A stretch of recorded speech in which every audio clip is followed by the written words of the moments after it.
ভাইয়া, বলো। আচ্ছা ভাইয়া, একটা গল্প শোনান না প্লিজ ভাই। গল্প শুনবা? আচ্ছা, গল্প।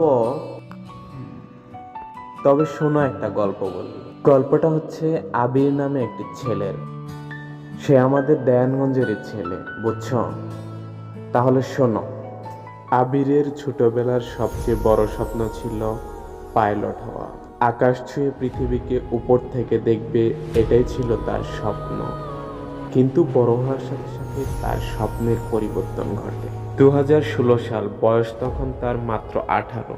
হঠাৎ করেই ফিল্ম মেকিংয়ের প্রেমে পড়ে যায় সে। রাত কেটে যেত গল্প লেখা আর সম্পাদনার পেছনেই, আর দিন কেটে যেত শিল্পীদের নিয়ে শুটিং, পরিচালনা, ভিডিওগ্রাফি, সব কিছুই তার এক হাতেই করতে হতো। আর শিল্পীরাও তার পাশে ছিল অনেক সাপোর্টিভ ভাবে, যার ফলে তার কাজগুলো করতে অনেক সুবিধা হতো। স্ক্রিনে যে গোলাপি চেক শার্ট পরা ছেলেটি দেখতে পাচ্ছেন, সে আবিরকে তার কাজে অনেক সহযোগিতা করেছে, যার ফলে আবিরের প্রাথমিক পর্যায়ে এগিয়ে যেতে অনেক সুবিধা হয়েছে। যার ফলে আবির ধীরে ধীরে এগিয়ে যাচ্ছিল একের পর এক প্রজেক্ট করে। পরবর্তীতে আরেকজনের সাথে পরিচয় হয়, যার নাম বাপ্পি চৌধুরী।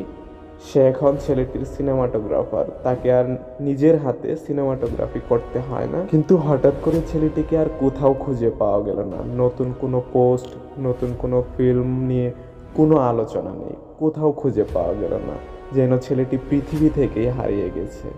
কিন্তু হঠাৎ 4 বছর পর আবির ফেসবুকে পোস্ট করে, সময়টা আর আগের মতো নেই।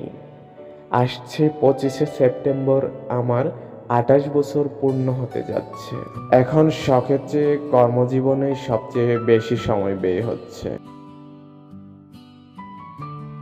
মাত্র কয়েকটি লাইন, কিন্তু হাজারো প্রশ্ন রেখে গেল, তাই না? যে মানুষটার এতটা ফিল্ম নির্মাণের প্রতি নেশা ছিল, সে মানুষটা কেনই বা মুখ ফিরিয়ে নিল তা থেকে? আচ্ছা ভাইয়া, আবিরের গল্পে কি কোনো প্রেম নেই? প্রেম? হ্যাঁ, তা তো অবশ্যই আছে, বাট আজকে তো আমার হাতে টাইম নেই। আজকে তো আমার কিছু কাজ আছে। গল্পটা না হয় আরেকদিন চায়ের আড্ডায় বলবো নি? ভাইয়া বলেন না প্লিজ। ভাই, আরেকদিন বললাম তো।